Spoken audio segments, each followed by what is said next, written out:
प्रतीक्षास cooking पॉइंटमध्ये तुम्हा सर्वांचं स्वागत आहे। नमस्कार मंडळी, आज आपण बनवणार आहोत एक हलकी, पौष्टिक आणि चविष्ट दुधी भोपळ्याची भाजी। दुधी भोपळा ही आपल्या रोजच्या जेवणातली एक साधी आणि सोपी रेसिपी आहे। घरच्या मसाल्याचा छान सुगंध आणि मऊसर पोत हीच या भाजीची खासियत आहे। व्हिडिओ तुम्ही शेवटपर्यंत बघा। तर चला लगेचच आपण रेसिपीला सुरुवात करूया। अशा प्रकारे मी कोवळा दुधी भोपळा घेतला आहे। फोडणीसाठी आपल्याला बारीक कापलेला कांदा, टोमॅटो, अद्रक, लसूण, मिरची, कोथिंबीरची पेस्ट घ्यायची आहे। सर्वात पहिले आपण भोपळा सोलून घेणार आहोत। छान आपल्याला भोपळ्याचे साल काढून घ्यायचं आहे। खूप पौष्टिक अशी ही रेसिपी आहे। व्हिडिओ तुम्ही शेवटपर्यंत बघा, अजिबात स्किप करू नका। घरगुती साहित्यामध्येच तयार होणारी ही रेसिपी आहे। लहानांपासून मोठ्यांपर्यंत सर्व आवडीने खातील अशी भन्नाट रेसिपी आहे। अशा प्रकारे आपण मस्त भोपळा सोलून घेतला आहे। पारंपरिक भोपळ्याला थोडंसं हटके बनवणार आहोत। मसालेदार, झणझणीत आणि अप्रतिम चव असलेली ही रेसिपी आहे। भोपळा छान सोलून घेतल्यानंतर त्याची आपल्याला अशा प्रकारे कापून घ्यायचं आहे। त्याच्यामध्ये बिया असतात ते आपल्याला काढून घ्यायचे आहेत। आता हा कोवळा भोपळा आहे, त्याच्यामुळे याच्यामध्ये जास्त बिया नाही। दुधी भोपळा खाण्याचे अनेक फायदे आहेत, तर तुम्ही आठवड्यातून एकदा दुधी भोपळा जरूर खाल्ला पाहिजे। आता छान आपल्याला भोपळ्याच्या फोडी करून घ्यायच्या आहेत। अशा प्रकारे चौकोनी आकारामध्ये आपण भोपळा कापून घेणार आहोत। दुधी भोपळा पचनासाठी खूप हलका असतो। दुसरा फायदा म्हणजे पोट साफ ठेवायला मदत करतो। तिसरा फायदा म्हणजे शरीर थंड ठेवतो आणि उष्णता कमी करतो। पाणी जास्त असल्यामुळे शरीर हायड्रेट ठेवतो। कमी कॅलरीज असल्याने हलक्या आहारासाठी चांगला असतो। अशा प्रकारे भोपळा आपण कापून घेणार आहोत। लहान मुलांपासून मोठ्यांपर्यंत सर्वांना आवडेल अशी भन्नाट रेसिपी आहे आणि खूप पौष्टिक अशी ही रेसिपी आहे। अशा प्रकारे भोपळा आपण कापून घेतला आहे आणि पाण्यामध्ये ठेवला आहे। तोपर्यंत आपण कढई छान गरम करून घेणार आहोत आणि मग त्याच्यामध्ये आपल्याला तेल टाकायचं आहे। हा भोपळा खाल्ल्यानंतर तुम्ही घराबाहेरचं खाणं विसरून जाल। तेल छान आपल्याला गरम करून घ्यायचं आहे। फ्लेम आपण हाय ठेवणार आहोत। या भोपळ्यामध्ये ताकद देणारे जीवनसत्व म्हणजे सी आणि बी असतात। तेल छान गरम झाल्यानंतर त्याच्यामध्ये आपल्याला मोहरी टाकायची आहे। छान तडतडून घेणार आहोत आपण। मोहरी तडतडल्यानंतर त्याच्यामध्ये आपल्याला हिंग टाकायचं आहे। हिंग टाकल्यामुळे भोपळ्याचा स्वाद आणखी दुप्पट होतो। खूप चविष्ट अशी ही भाजी बनते। आता आपल्याला त्याच्यामध्ये बारीक आपल्याला कांदा टाकायचा आहे। लालसर रंग येईपर्यंत कांदा छान आपण परतून घेणार आहोत। मस्त कांदा आपल्याला परतून घ्यायचा आहे। तुम्ही पहिल्यांदाच माझी रेसिपी बघता आणि अजूनपर्यंत चॅनलला सबस्क्राइब केलं नसेल तर लगेच चॅनलला सबस्क्राइब करा आणि या महाराष्ट्रातल्या मराठी मुलीला तुम्ही खूप खूप सपोर्ट आणि प्रेम द्या। कांदा छान लाल झाल्यानंतर त्याच्यामध्ये आपल्याला अर्धा चमचा हळद टाकायची आहे। एक मोठा चमचा आपण घरगुती लाल मसाला टाकणार आहोत। तुम्हाला जेवढं तिखट कमी जास्त हवं असेल तेवढा तुम्ही मसाला ॲडजस्ट करू शकता। मस्त मसाला आपल्याला कांद्यामध्ये परतून घ्यायचा आहे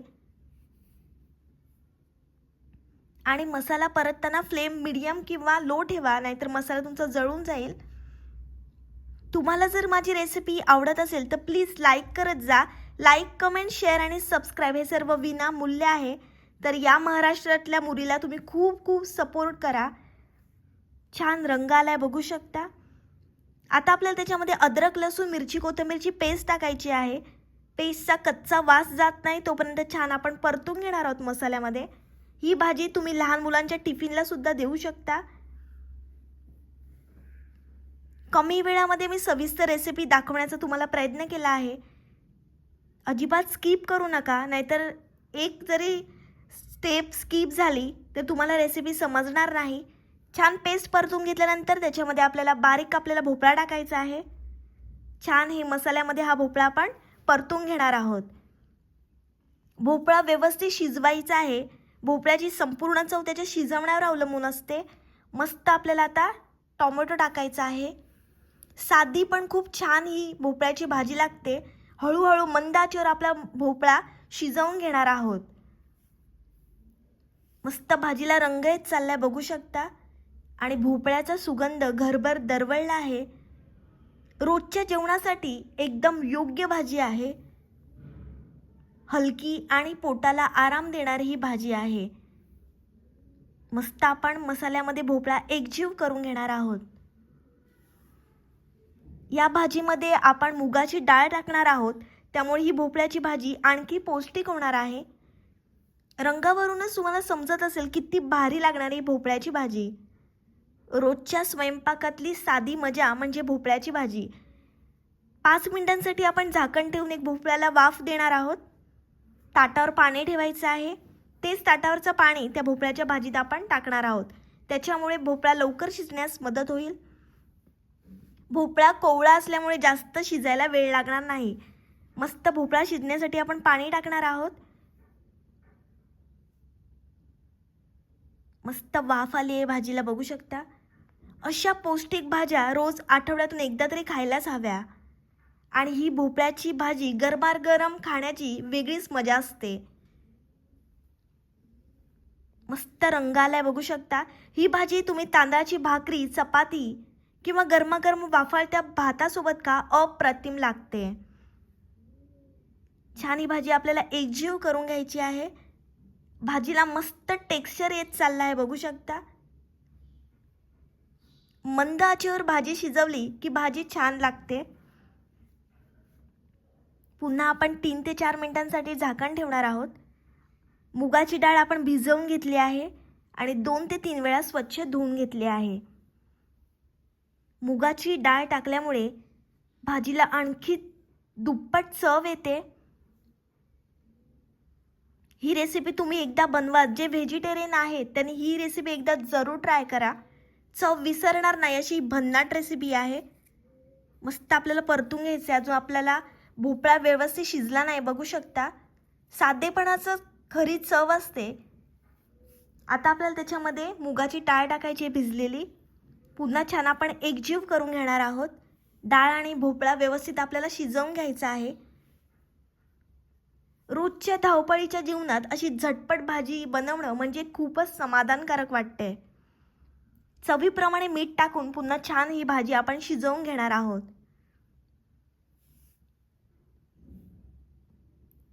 ही भोपळ्याची भाजी गरमागरम खाण्याची मजाच काही वेगळी असते.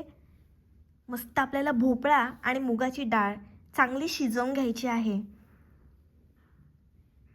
मस्त 3 ते 4 मिनिट झाकण ठेवून भाजी आपल्याला व्यवस्थित शिजवून घेणार आहोत. भाजी लवकर शिजण्यासाठी आपण ताटावर पाणी ठेवायचं आहे. 3 ते 4 मिनिटांनंतर आपण झाकण काढलंय बघू शकता. डाळ आणि भोपळा दोन्ही व्यवस्थित शिजले आहेत. गरमागरम भोपळ्याची भाजी खाण्यासाठी तयार आहे. ही रेसिपी तुम्ही जरूर ट्राय करा. माझी रेसिपी तुम्हाला आवडली तर तुमच्या मित्रमैत्रिणींपर्यंत खूप खूप शेअर करा. व्हिडिओला लाईक, कमेंट, शेअर आणि चॅनलला सबस्क्राईब करायला विसरू नका. भेटूया पुढच्या रेसिपीसोबत. तोपर्यंत मस्त खा, स्वस्त रहा.